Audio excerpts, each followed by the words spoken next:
നമുക്കൊരു 2-3 മിനിറ്റിനുള്ളിൽ ആരംഭിക്കാം കേട്ടോ. Wait.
Hello, Professor Dr. Maya.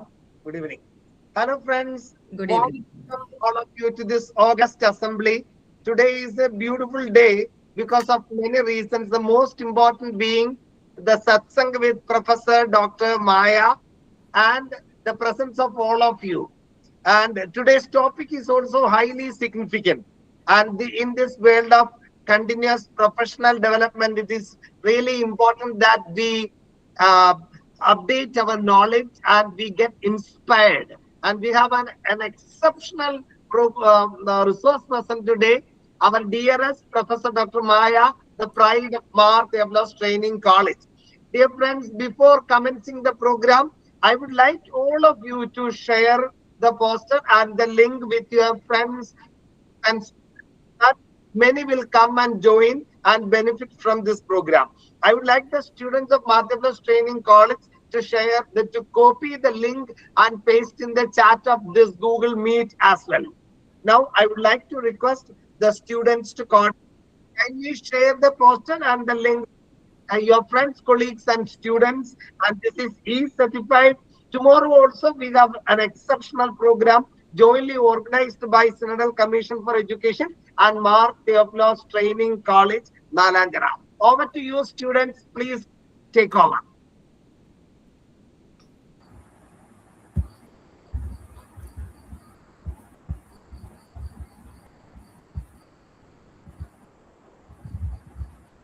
Good evening to all, respected dignitaries, esteemed educators, and dear friends. It gives me immense pleasure to welcome you all to this online refresher course 2026, organized by the Synodal Commission for Education of the Malankara Syrian Catholic Church in collaboration with Theophilus Training College. Today's program reminds us that while education continues to evolve with technology and artificial intelligence, the values of compassion, empathy, and humanity remains at its core. With this thought, I warmly welcome everyone to this enriching section. Before we embark on today's learning journey, let us seek God's wisdom, guidance, and blessings. To lead us in prayer, I invite Gobi Krishnan.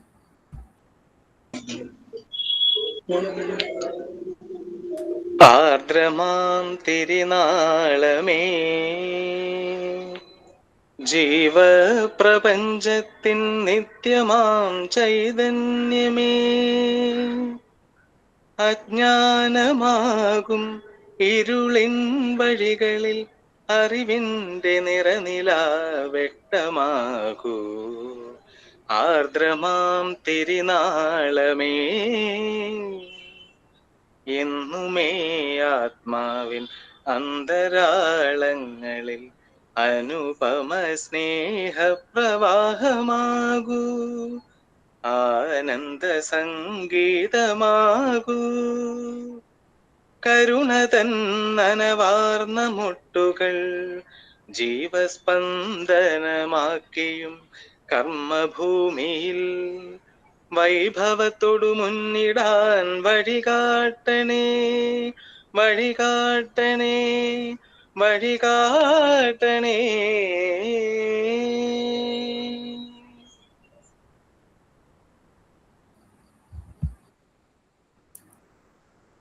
Thank you, Gopi Krishnan, for invoking God's blessing upon this gathering. It is now time for the formal welcome address. I invite Nigida Nelson to deliver the welcome address. Thank you, Shilpa. Good evening, everyone. It is my privilege and honor to extend a warm welcome to each and everyone gathered here for today's session on the theme Evolution of Education and Significance of Humane Teachers in the AI Era. Education has continuously evolved through the ages, adapting to societal changes, technological advancements, and emerging global needs. Today, as artificial intelligence transforms the way we learn, teach, and access knowledge, the role of teachers remains more significant than ever. While AI can provide information and enhance our experiences, it is human teachers who nurture values, empathy, critical thinking, and meaningful human connections. In an era driven by technology, the presence of compassionate and value oriented educators is essential for shaping not only intelligent minds, but also responsible and ethical individuals. To enlighten us on this significant theme, we are privileged to have with us an eminent academician and distinguished educator, Professor Dr. Maya S. as our resource person for today's session. Dr. Maya has over 25 years of rich experience in teacher education and has made remarkable contributions as a professor, researcher, and mentor. She is an approved research guide under the University of Kerala and has successfully guided several PhD scholars and MPhil researchers shaping the future of education. She has played a key role in curriculum development, serving as the convener of BEd curriculum revision and has developed innovative educational packages and academic tools. Her academic excellence is reflected in her 50 plus research publications, authorship of books, and active participation in national and international seminars. She has also served as a resource person in numerous academic programs, sharing her expertise widely. Dr. Maya's dedication has been recognized through prestigious honors as the National Award for Teacher Educator and the Guru Sreshta International Award. With her vast experience, deep knowledge, and inspiring journey, we are truly fortunate to have her here today as our resource person. With her vast experience, profound knowledge, and inspiring professional journey, we welcome you, ma'am, to this function. I also take this opportunity to extend a heartfelt welcome to His Beatitude More and More Basilius Cardinal Clemis Catholicos, Dr. Joseph Mar Thomas, Chairman of the Synodal Commission for Education, and Professor Dr. Jojo John, Principal of Mar Theophilus Training College. On behalf of MTTC, I warmly welcome our distinguished guests, respected faculty members, dear students, and all those present here today. We look forward to an enriching and inspiring session. Thank you.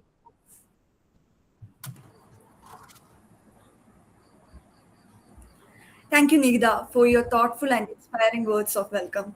Education has continuously evolved from traditional learning systems to modern digital and AI assisted classrooms.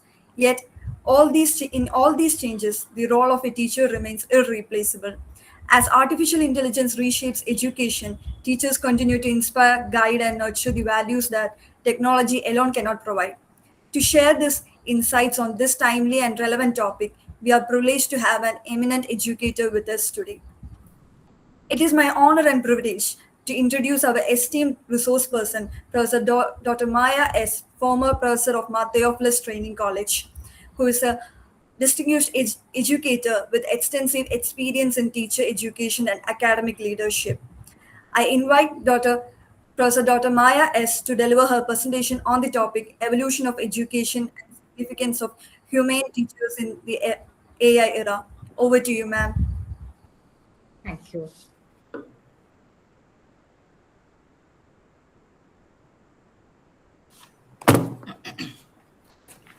Good evening, one and all.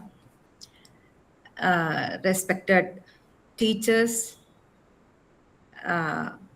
coordinator of the program, Professor Dr. Jojo John, other dignitaries, student teachers, and my dear friends. I think this is a heterogeneous group. How many of you are from schools? I mean, as in-service teachers?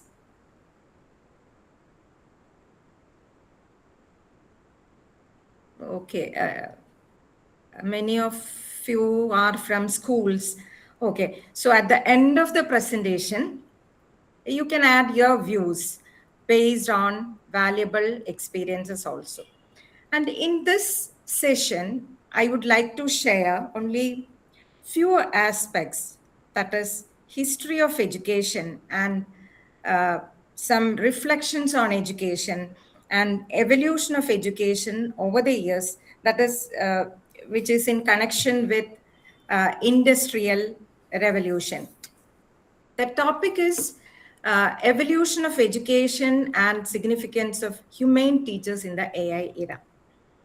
So evolution always has a historical perspectives. And what is the significance of learning history? Many history teachers are here in this group.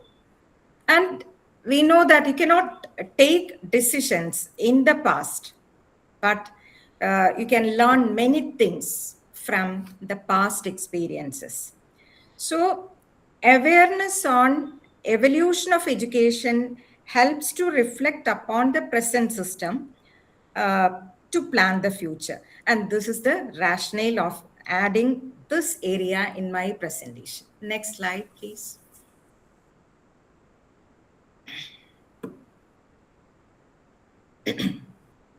Let's begin with education in traditional India, when India was the knowledge hub. What are the peculiarities of education in ancient period? Whether it is Dravidian or Vedic or Buddhist, the outcome was more or less similar, though the structure might differ. So the main characteristics include education was life related, it is experiential based on shastras, well developed shastras from architecture to medicine. Then the course, the whole curriculum is based on vocational based education, which is based on needs of the society. One of the aim was to uh, develop peaceful coexistence, physical and mental health, spiritual development, character development, conservation of nature, etc., were the main aim of education at that period. So at that time, the society was based on agriculture, agrarian society, and economy is based on trade and small trade and agriculture. But after 10th century, series of invasions happened and the education system began to change in connection with the cultural, what we call destruction or change. So as far as India is concerned, since that period, more human effort had been invested on struggle for survival and what we call security of people. Next slide. Yeah, evolution of education and industrial revolution and evolution of education. It's the right order. And there these two concepts, evolution and revolution.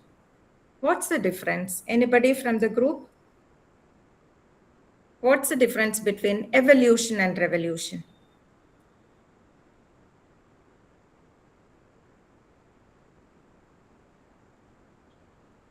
Okay. The One core is main, yes. revolution means a drastic change, Mm. and whereas evolution is something which is evolving gradually. Yeah, exactly. The core meaning is change, but evolution is sudden change. Sorry, revolution is sudden change and evolution is very gradual change. So since industrial revolution, which happened in 1760s, education have always functioned as the what we call talent supply chain for the economy, or we can say producing workers for the factory. So when the economy changes, schools or the institution must change to produce the types of workers that society needs. So each industrial revolution created new economic needs, and education evolved to meet them. So we classified it as education 1.0, 2.0, 3.0, and 4.0 in accordance with the industrial revolution. So what is the peculiarity of industry 1? Next slide, please. Industry 1.0. Yeah. This is known as the birth of the classroom factory. Here, the economic change or economic shift happened when society moved from agriculture, that is from agrarian society, to factory or mechanization with water and steam, invention of steam engine, power loom, etc. Before this period, everything was what we call handmade or man-made and animal powered. Now and before this, most people didn't need proper literacy, they just needed to work in the land. Now Factories required workers who could read basic instructions and show up on time and follow rules of the factories. And their education 1.0 emerges, and we invented the so called modern school system. And literacy and standardized schooling procedure and creation of the formal structured education system originated there. We know the structure of that education system. Students were sat in rows, bells rang to signal for the next classes, and everyone was taught the exact same thing at the exact same speed. Actually, still we follow the same pattern, isn't it? Okay. Basic literacy, discipline, punctuality for the factory work. And it was literally designed to clone the factory environment. In India, at this time, Britishers started showing interest in educating Indians, and in 1813, renewal of East India Company charter happened, which shows interest in educating Indians. So here the peculiarity is it is teacher-centric education. Teacher is viewed as the ultimate authority and primary source of knowledge. Learning is a one-way process where educators speak or lecture and students take down notes. Learning is typically passive learning. Students functions as the consumers of information rather than active participants. So there is a minimum space or minimum room for debate or discussion or interaction of students in education 1.0 classroom. Next is industry 2.0. This era is known as the rise of the specialized workers era, started in 1870 to 1914. Now the industry made use of electricity and assembly lines, which allowed for massive complex production. As factories grew more complex, they needed different levels of workers like managers, engineers, specialized technicians, etc. Education 2.0 emerges from here.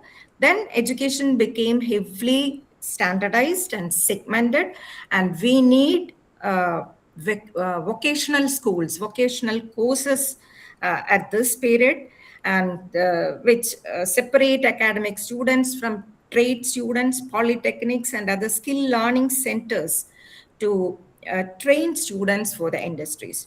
So the key characteristics is efficiency, obedience, specialized technical skills were the outcome expected in education 2.0.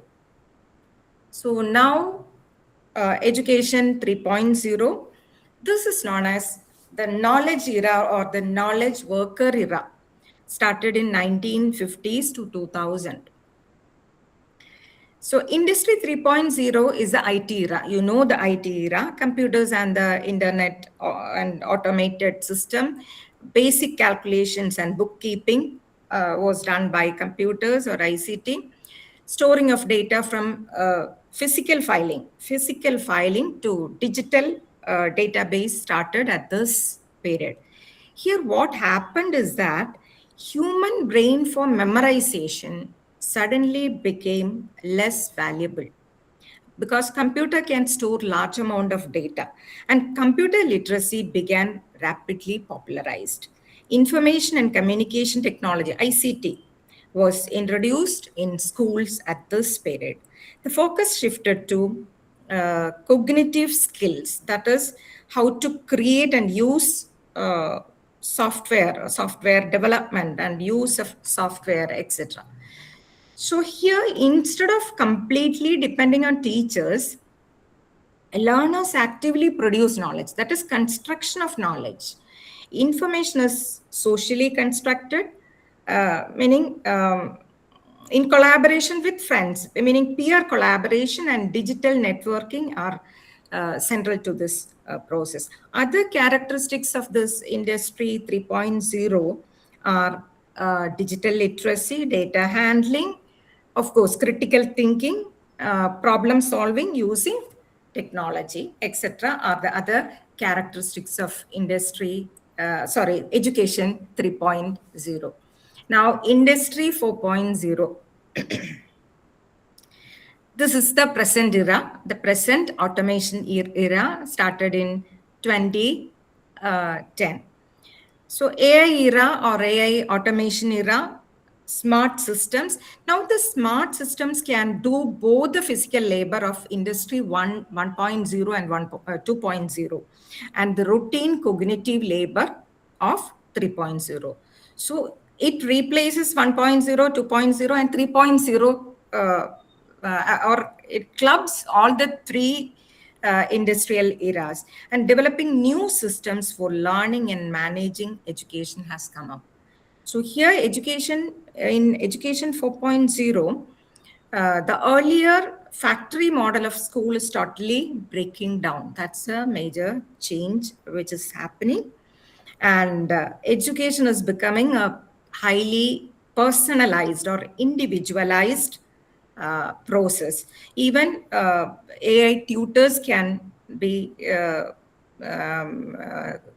educate learners. So another significant, very significant change that is happening is that since technology changes so fast, you can no longer stop learning at the age of 22. That is the present, the challenge the present generation is facing.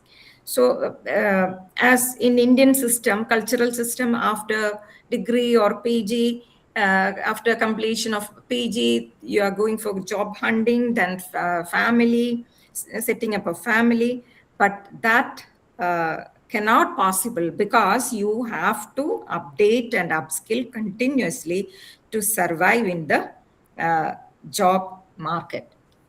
So lifelong learning throughout your life is now a survival skill for empowering students to adapt, unlearn, and relearn continuously.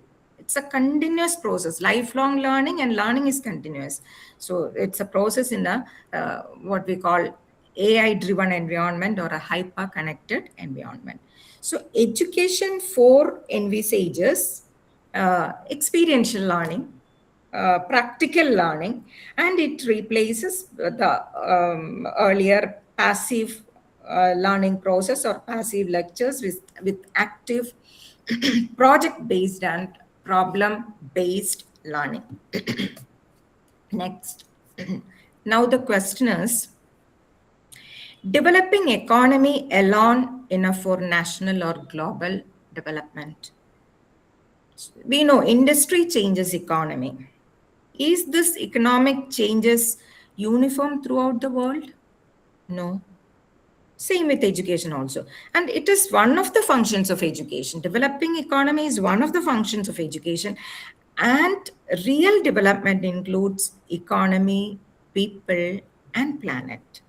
So education system of any nation is based on certain factors like philosophy of that nation, needs and problems prevailing in that particular nation, demographic pattern of that particular nation, etc. So as far as India is concerned, we have thousands of different cultures coexisting.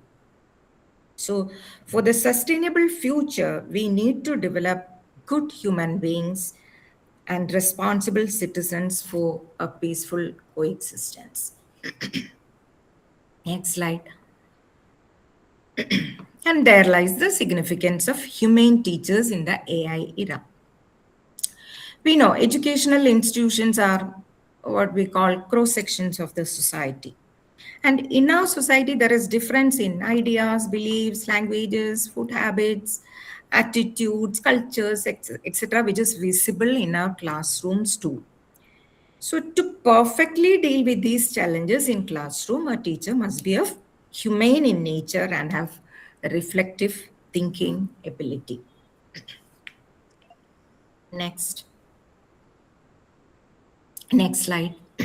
Okay, what are the characteristics of a humane teacher? So, along with cognitive and skill competencies, teacher needs humane characteristics also. So, what is the peculiarity? A humane teacher uh, always prioritize students' well-being by providing a supportive, inclusive, and emotionally safe environment. He or she always try to create a good classroom climate, and they build strong relationship, nurturing relationship with students. They respect uh, students' needs, their cultures, and their different learning styles. Because students have different learning styles. Some are verbal learners, some are auditory, some are kinesthetic. So in a classroom, we use a combination of all styles of learning. A humane teacher always try to use different styles of learning, or different styles of teaching also. And humane teacher focuses on the qualities of compassion, kindness, mercy, ensuring that students are treated with due respect, gentleness, empathy, and always try to keep mindfulness. These are the characteristics. Now we can see next slide. Yeah. Empathy and compassion. You know what is empathy, isn't it? Understanding and sharing the feelings of students to create a sense of belongingness and safety, or a safe environment, and understanding the problems and needs of different groups of students and try to solve their problems. Next slide. And another characteristics is patience. So showing patience and understanding, particularly when students are struggling or when addressing behavioral issues. Here, patience, what is patience? It is not a neutral state of mind. Actually, patience of a teacher is active, always active in seeking solutions and viewing the situation in a different perspective. He or she is not aggressive but assertive for facilitating and guiding learners. That is the nature of that should be the nature of patience of a teacher. Then next, respect and inclusivity. Humane teacher always value students regardless of age or background or ability or skill, and always create a welcoming, non-judgmental classroom. So, do we need to respect small children? Yes, we need to respect small children also. So, respect and inclusivity is another key factor in maintaining this humane nature. Then, reflection. So, what is reflection? You know the mirror image, right? Reflection means mirror image. So reflection in teaching is a continuous process. It's an active process. Actually, it's a critical process. Critical thinking is involved in reflection. So, of evaluating one's own instructional method, one's own drawbacks, student outcomes, educational philosophy. So, continuous evaluation of teacher behavior. That is reflections in teaching. So, in our society, there is difference in ideas, beliefs, cultures, religion, and which is visible in classrooms too.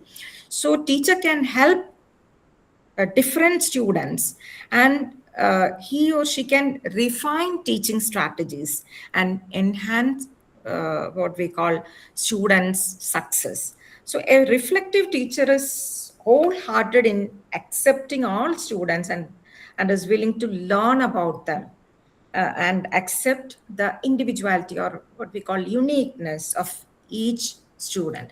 So, a humane teacher is always do this reflection, continuous reflection. Next, active listening, a big ear. So, genuinely listening to the concerns and ideas of students and even parents. Usually people believe that teachers have to talk always, right? No, it is better to balance teacher and student talk, and teacher should be an active listener too. So next,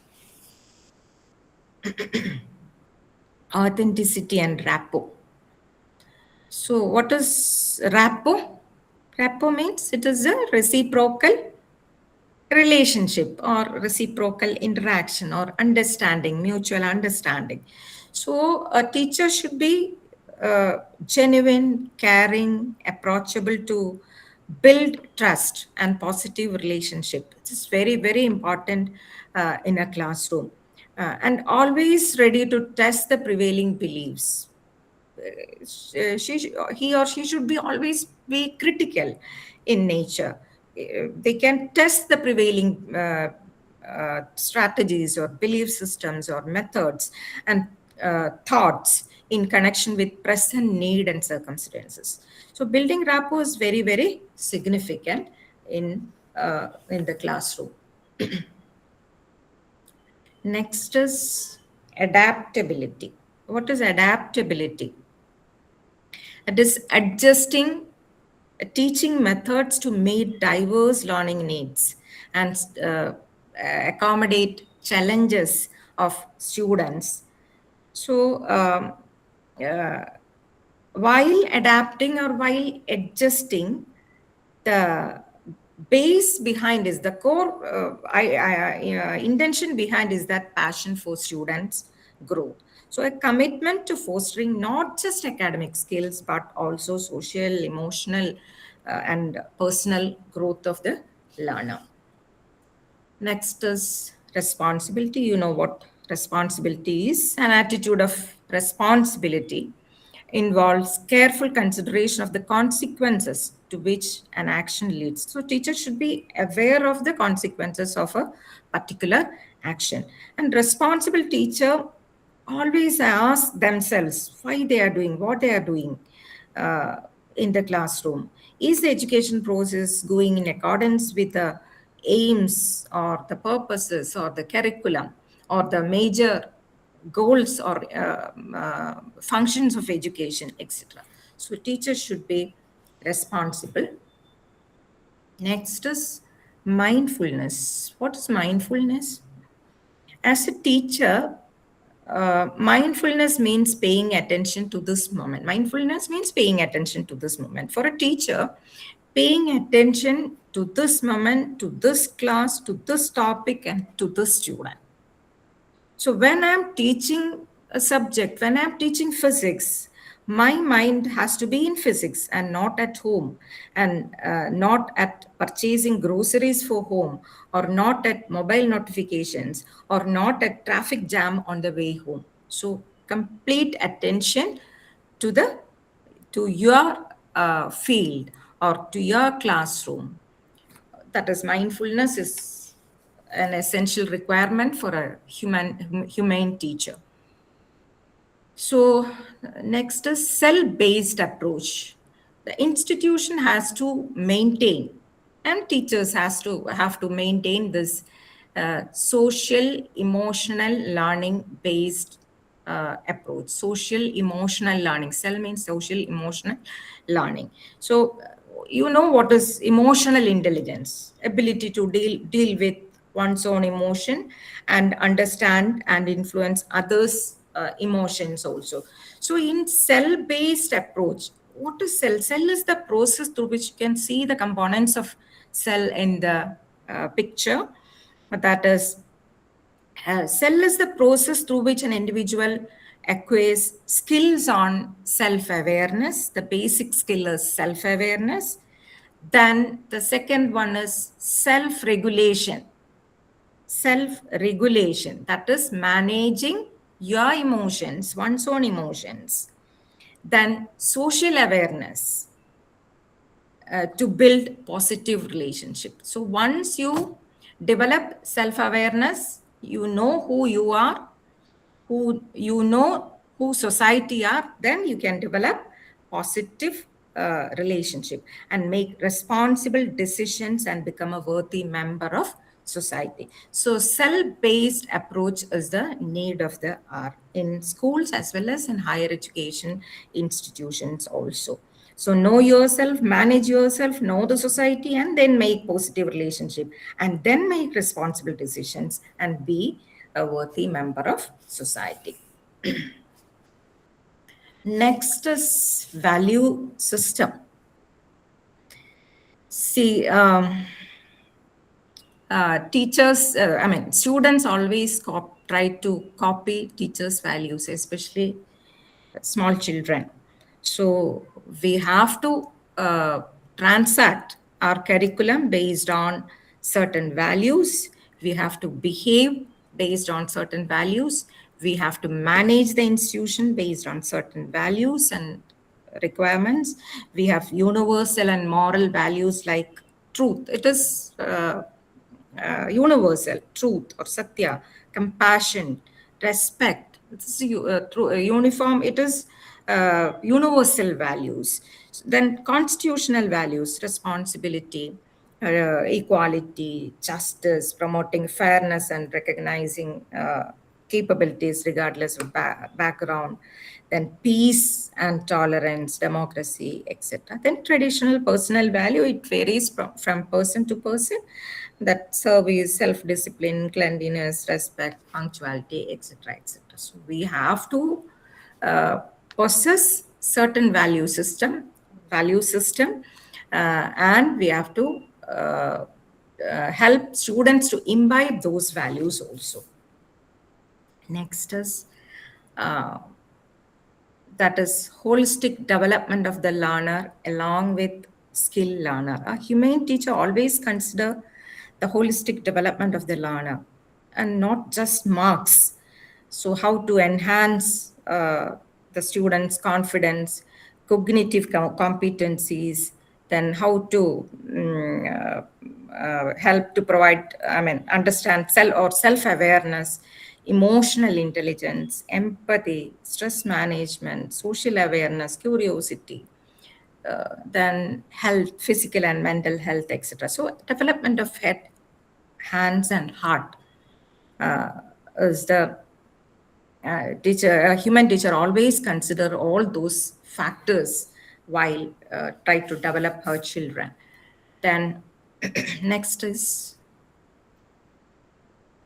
meaning of commitments. So what are commitments? We always use the term commitments in all relationship.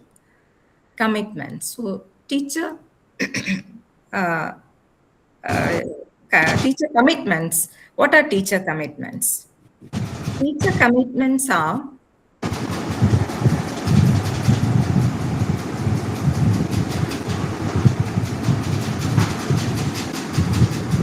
Sarika. Okay. Teacher commitments are promises. See, commitments are promises or responsibilities a teacher willingly takes on towards students' profession, institution, and society. Actually, this teacher commitment is a multi-dimensional concept. See, students' commitment towards students, society, profession, institution, etc. It is not just job duties in a contract, in an agreement.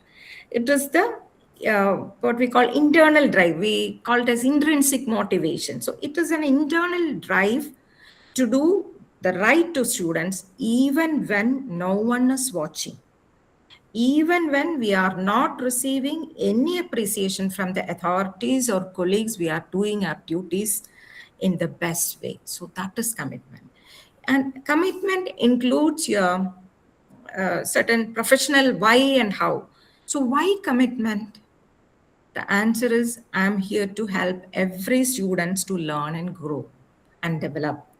So how to be committed? The answer is I'll keep updating my knowledge, my skills. I'll be fair with my students. I'll work with parents for the development of children. I keep values. I'll make positive changes, etc. Next, and significance of teacher commitments. Why teacher commitments matter? So teacher commits for students, for teachers, for institution and society. We know it is a multi-dimensional concept. So teacher commitments create trust and safety. Students learn best when they know that teacher cares and she won't give up on them. And the main purpose of teacher commitments for teachers is that it prevents burnout. Commitment gives meaning beyond salary and gives satisfaction and happiness. So at the end of the day, it gives happiness. I mean, intrinsic, without even appreciation from the head or colleagues or even students. So that is a commitment. Next. Next is teacher commitment towards nation building, towards society and towards nation building. So we know that teacher is a change agent and nation builder, and teachers shape responsible citizens for the nation. So what are the commitments? Commitment to constitutional values. While transacting the curriculum and while dealing with students, we always keep constitutional values with us, and democratic approach while interacting with students, while taking classes, etc. Then uh, uh, teachers should accept students' responses also. So, using collaborative learning methods or participatory learning methods, etc., we can incorporate their voices also. So another duty, another commitment is that organize conscientization on curbing social evils. There are so many social evils prevailing in our current society, and providing conscientization is the duty of educational institutions and teachers. And wise use of social media and digital citizenship. Encourage the children to for the wise use of social media and digital citizenship. This is very, very important in this AI era. And what is this digital citizenship? Digital citizenship means it is using technology responsibly, safely, and ethically to engage with society. While engaging with society, or while interacting with society, or while interacting with others. So, responsibility, safety, and ethics. So, it is not just don't hack slogan. Uh, Actually, in smaller classes, in upper primary classes, we teach kids to cross road safely, right? How to cross a busy road. So in same way, digital highway is 100 times busier than our national highways, isn't it? So, and has no traffic police at all. So, digital citizenship also needs helmet and traffic rules for the internet also, and that is also the duty of teacher. And role of strengthening national security by providing conscientization, awareness programs. Teacher has a role to strengthen national security also. Next is futurology for ensuring sustainability in the AI era. So education always lags behind industry. Education lags behind industry, and but always adapts. So changes in education is not fast. Why? Because in industry it is revolution and the changes are very fast. So in industry we are dealing with machines, but in education we are dealing with human beings. That is the one of the factor. And other is the cultural lag, or what we call social lag. uh, this culture lag by parents, teachers, society, and even students to accommodate the change, the new change, to accept the new change. That is another factor. Then outcome of industrial revolution is economy, but education, outcome of education, it is multi-dimensional in nature. We have to consider many factors while providing education. So it is a very slow process, and education is always evolving, and this industry is always revolving. Now, next is, yeah, and global education system in the AI era. What we require is a paradigm shift in the education system. That is to move from creating teachers to creating humane, reflective teachers. So, human centricity is the keyword. Human centricity is the keyword, and combining technological proficiency with empathy, sustainability, and ethics are the need of the hour. So human centricity is the keyword. And we must ensure technology serves humanity and the environment. And the education system in this era has to integrate technology advancement with human creativity. We cannot neglect the real creativity of human brain and emotional intelligence to create a more inclusive, sustainable, and adaptive learning environment. And I hope this will be the 5 pillars of education in the AI era, that is human centric approach, integration of technology and humanity, skill based learning, then lifelong learning, and holistic development of the learner. Thank you. So let me conclude my presentation here.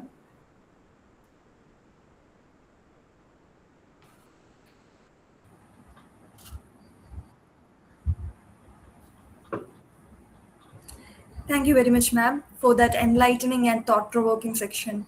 Your reflection on this topic and the have enriched our understanding.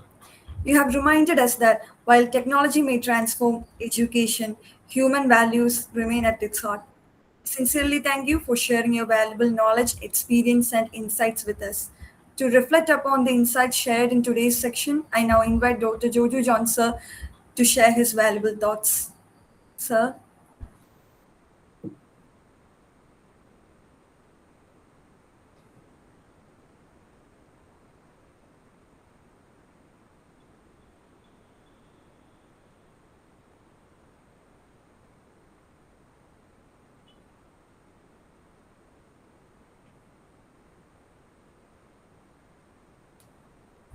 Okay, I think Jojo sir is very busy. And can you suggest some practical ways to enhance teacher commitments? Anybody from this group? Teachers, experienced teachers are there in this group. Practical ways to enhance commitments, teacher commitments. Some small activities. Do you have mentoring system in the schools? Yes. Yes, mentoring system is there. Okay. So how many students are in a group? I mean, how many students per teacher?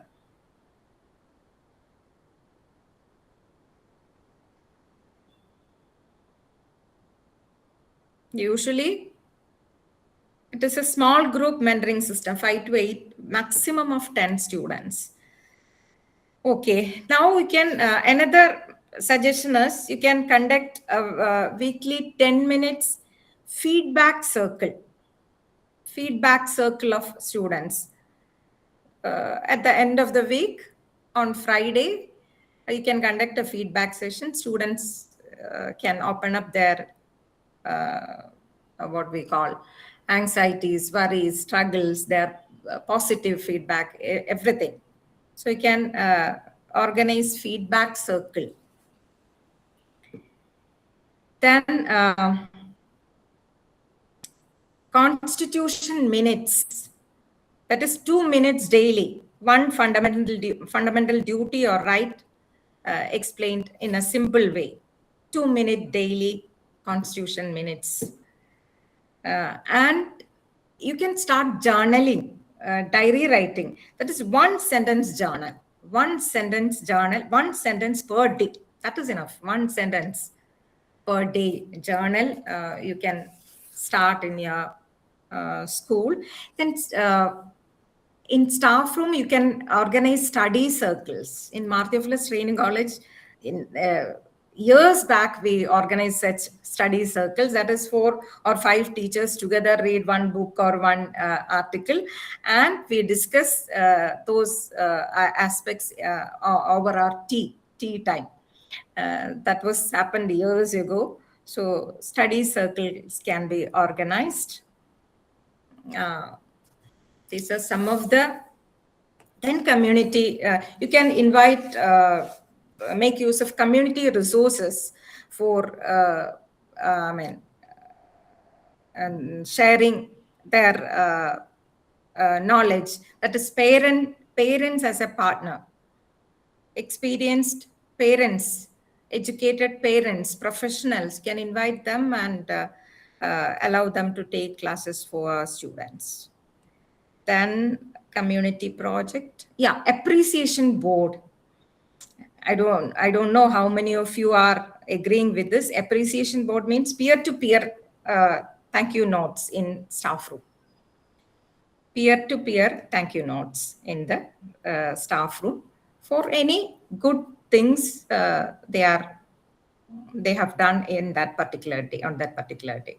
So these are some of the tips I can suggest.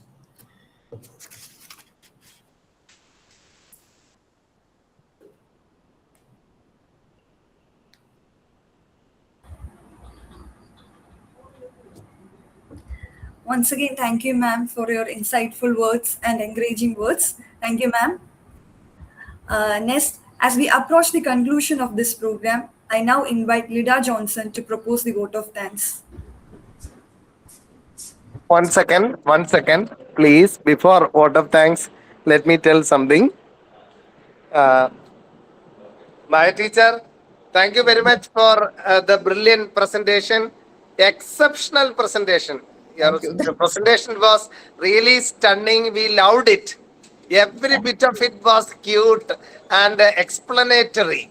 Slides were excellent, and you have elaborated the evolution of education. No words to thank you on behalf of Central Commission for Education, Joseph Ma Thomas Pidava, and all the participants here. I would like to thank you for your precious time, brilliant ideas, and exceptional presentation. Every bit of it was useful, and we will try our best to incorporate the points that you have elaborated, and the insights that you have shared will definitely empower all of us to move to the next level of teacher excellence. And we are really proud of you. The entire Martha Training College family cherish the moments that you are with us. Thank you very much for the brilliant presentation. Thank you very much. Dear friends, before moving to the vote of thanks, I would like all of you to join tomorrow also. Our time is 7 to 8:30 tomorrow, sharp 7 to 8:30. And tomorrow, Amit Ahuja from New Delhi will be elaborating new insights, and Joseph Ma Thomas Pidava, Bishop in charge of Central Commission for Education, would also address us. All the details will be sent to you in our group, and I would like the Martha Training College students to paste the link of our group in the chat and the feedback form after the vote of thanks. And teacher, kindly play national anthem after the vote of thanks. Shilpa, over to you. Thank you. Thank you, sir. Now I invite Lida Johnson to propose the vote of thanks.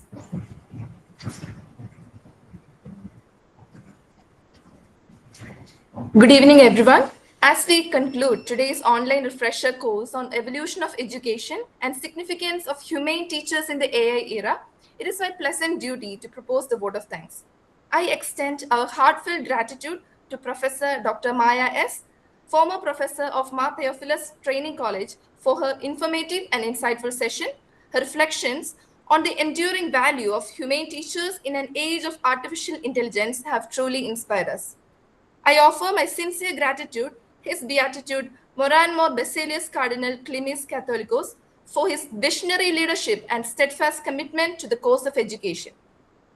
I respectfully thank Dr. Joseph Ma Thomas, Chairman, Synodal Commission for Education, for his guidance and encouragement in organizing meaningful academic initiatives. Next, I express my sincere gratitude to Professor Dr. Jojo John, Principal of Ma Theophilus Training College, for his leadership and wholehearted support in making this program a success. My thanks go to all the members of the Synodal Commission for Education of Malangara Syrian Catholic Church for their dedicated efforts and support. I also thank all the special guests who graciously joined us and enriched this occasion with their presence. My gratitude extends to all the faculty members of MTTC for the valuable cooperation and commitment. Finally, I thank all the participants and well-wishers present here today. Your enthusiastic participation made this session truly meaningful and memorable. With gratitude in our hearts and renewed commitment to building a value-oriented and developed India, I conclude this vote of thanks. Thank you and have a blessed evening. Thank you. Thank you all. Thank you, Jojo sir, for organizing such programs for teacher fraternity. Thank you.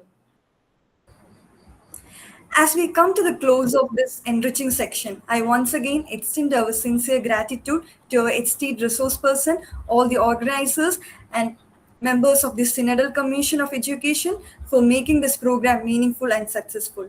The insights shared today have reminded us of the enduring importance of humane teachers in shaping the future of education, even in an era driven by artificial intelligence.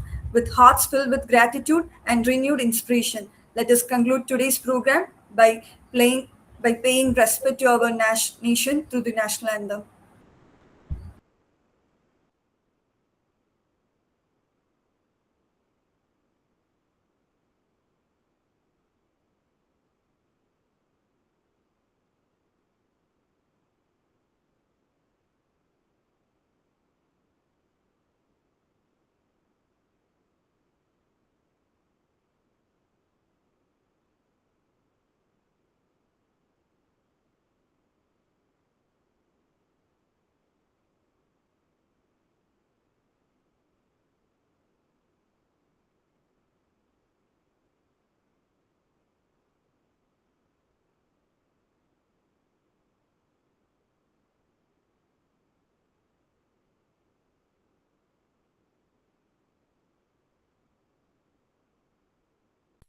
जनगण मन अधिनायक जय हे भारत भाग्य विधाता पंजाब सिंध गुजरात मराठा द्राविड उत्कल बंगा विंध्य हिमाचल यमुना गंगा उच्चल जलधि तरंगा तव शुभ नामे जागे तव शुभ आशीष मांगे गाहे तव जय गाथा जन गण मंगलदायक जय हे भारत भाग्य विधाता जय हे जय हे जय हे जय जय जय जय हे എല്ലാവർക്കും thanks. Thank you very much. Please join at 6:50 tomorrow. Fourth in service talk tomorrow by Amit Ahuja. Thank you.